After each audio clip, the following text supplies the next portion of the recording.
Saudara-saudara calon CPNS, selamat bertemu kembali dengan Mas Putu Jambu 7. Saat ini akan membahas TIU Kemampuan Verbal, subtopik penalaran analitis. Bentuk soal TIU ini adalah soal penalaran analitik atau analitis berbentuk kasus yang disertai data atau prasyarat yang harus dipenuhi. Soal ini menuntut keberanian mengambil keputusan berdasarkan hasil analisis data dan prasyarat. Data dan prasyarat tersebut saling berkaitan sehingga harus dicermati betul secara komprehensif agar pengambilan keputusan tidak salah. Sekali salah langkah, langkah lain tak bisa dilakukan dan keputusan yang benar tidak bisa diambil. Saat menjawab soal, data atau prasyarat tersebut menjadi petunjuk langkah. Terkadang, data atau prasyarat terdapat juga dalam pertanyaan atau soal. Mari kita bahas soal berikut ini. Soal nomor 1.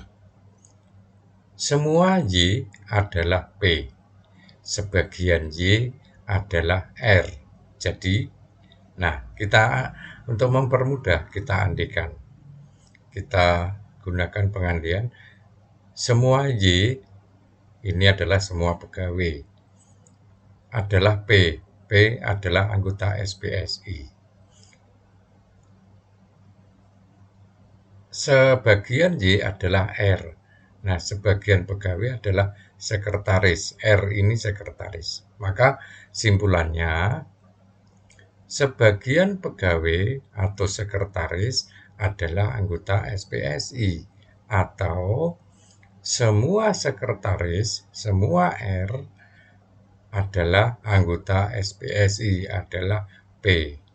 Semua R adalah P. Nah, jawaban ini ada pada pilihan A. Soal nomor 2. Semua kertas gambar sangat berguna. Sebagian kertas yang sangat berguna harganya murah.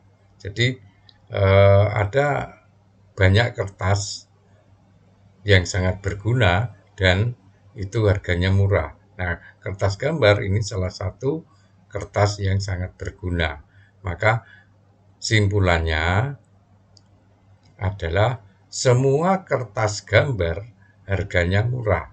Karena ini bagian dari kertas-kertas yang harganya murah. Ya, jadi semua kertas gambar sangat berguna, sebagian kertas yang sangat berguna harganya murah. Simpulannya C, semua kertas gambar harganya murah. Soal nomor 3. Tina adalah siswa kelas 11 di SMA X. Teman sekelasnya berjumlah 31 orang. Romi adalah tetangga Tina dan ia tahu benar bahwa ada teman Tina yang tidak naik kelas. Jadi, berdasarkan kasus tersebut, kita akan mengambil kesimpulan. Misalnya A, mungkin semua teman sekelas Tina tidak naik kelas. Salah, karena di sini hanya dikatakan ada. Ada berarti tidak semua. Mungkin semua teman sekelas Tina naik kelas, ini juga salah karena dikatakan ada yang tidak naik. C, tidak mungkin ada teman sekelas Tina yang naik. Berarti ini dianggap semua tidak naik kelas. Semua teman Tina. D, mungkin Romi teman sekelas Tina. Nah, ini jawaban yang tepat sebagai simpulan dari kasus pada soal nomor 3. Nah, ini pelengkap saja. Romi seorang wartawan. Pelengkap untuk pilihan jawaban saja. Soal nomor 4. Setiap kota yang memiliki pusat hiburan mempunyai ciri rawan kejahatan. pusat hiburan menimbulkan keramaian yang menarik para penjahat. Sebagian penjahat adalah residivis. Ini biasanya hanya sebagai pengaco saja kalimat terakhir ini. Intinya adalah pada pernyataan yang di awal. Nah, sekarang yang ditanya adalah simpulan yang salah. Dari kasus itu kita lihat A. Penjahat bisa menjadi residivis. Betul. Sebagian penjahat adalah residivis. B. Semua kota punya ciri rawan kejahatan. Apakah demikian? Di sini hanya dikatakan setiap kota yang memiliki pusat hiburan. Nah, B. Semua kota memiliki pusat hiburannya tidak disebut. Sehingga ini berpeluang sebagai jawaban yang salah. Kita lanjutkan dulu. Setiap pusat hiburan menarik penjahat, betul. Disebutkan di sini. Penjahat tertarik dengan adanya keramaian. Nah, ini cuma dibalik saja. Di setiap keramaian ada penjahat, betul. Nah, jadi pernyataan atau simpulan yang salah dari kasus soal nomor 4 adalah pilihan jawaban B. Semua kota punya ciri rawan kejahatan. Ini belum tentu. Oke, lanjut ke nomor 5. Budi adalah siswa paling pandai di kelasnya. Nah, berarti dia pada tabel ini pada urutan nomor 1. Chandra kalah pandai dibanding Anto. Nah, jelas nanti Anto lebih tinggi dari Chandra. Sedangkan Anto sama pandai dengan Dinda. Nah, berarti Anto dan Dinda sama pandai bisa kita letakkan pada urutan nomor 2. Lalu Chandra kalah pandai dibanding Anto itu bisa di nomor 3, bisa di nomor 4. Satu pernyataan lagi. Sementara Dinda lebih pandai daripada Eni. Nah, Dinda lebih pandai daripada Eni.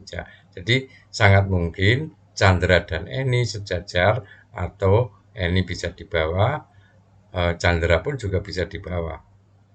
Jadi ini ada beberapa alternatif untuk urutan nomor 3 dan 4. Nah, tapi ini tidak terlalu prinsip untuk menjawab. Sekarang kita lihat simpulannya.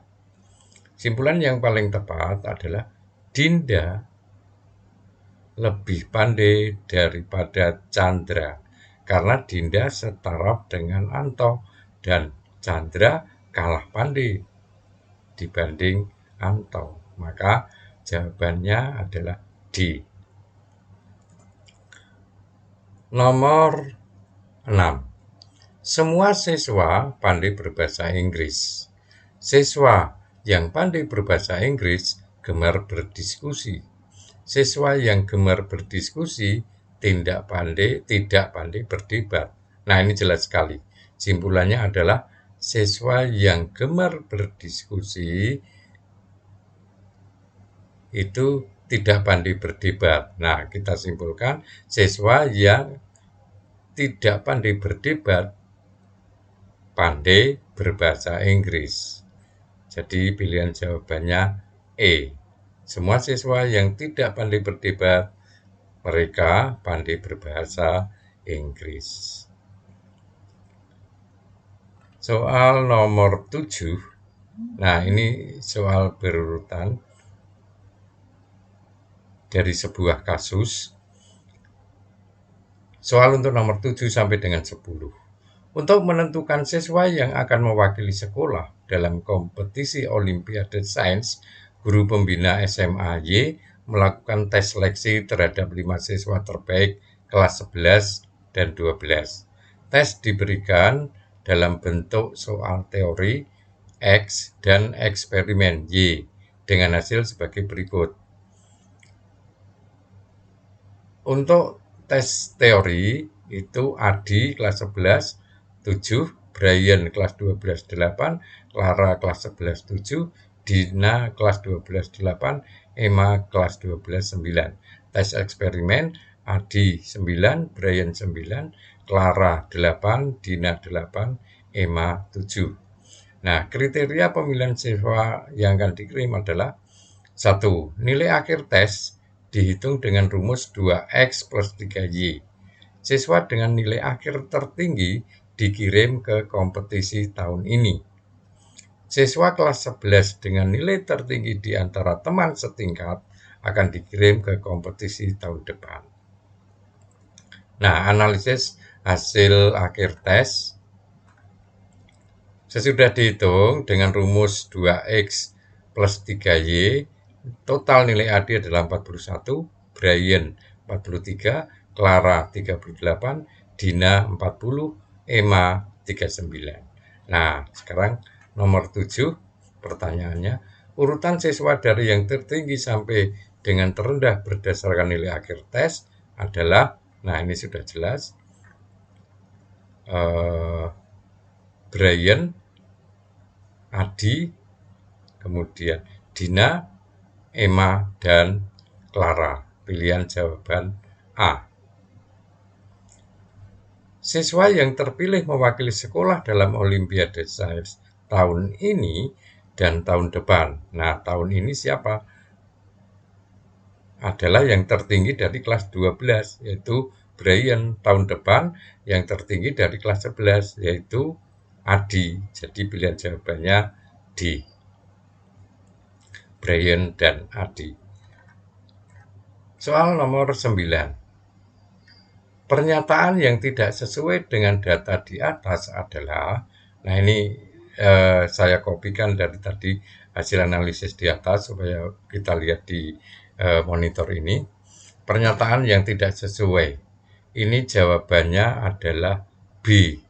Clara dan Brian berpeluang sama untuk terpilih sebagai wakil sekolah. Ini jelas tidak mungkin. Karena apa? Brian memang mungkin, tapi Clara tidak. Mengapa? Dia nilainya paling kecil. Jadi, pilihan jawabannya yang tidak sesuai dengan hasil penghitungan adalah B. Clara dan Brian berpeluang sama untuk terpilih sebagai wakil sekolah yang tidak sesuai. Oke, soal terakhir. Jika bobot penilaian tes teori dan eksperimen sama, siswa yang memiliki nilai akhir sama adalah, nah kita andaikan 2x plus 2y. Hasilnya seperti ini. Adi 32, Brian 34, Clara 30, Dina 32, Emma 32. Maka yang nilainya sama adalah pilihan jawaban C. Adi, Dina, dan Emma. Ya, inilah pembahasan soal kemampuan verbal bagian penalaran analitis. Jangan lupa subscribe, like, dan komen. Sekian atas perhatiannya, kami ucapkan terima kasih. Salam satu guru, banyak ilmu.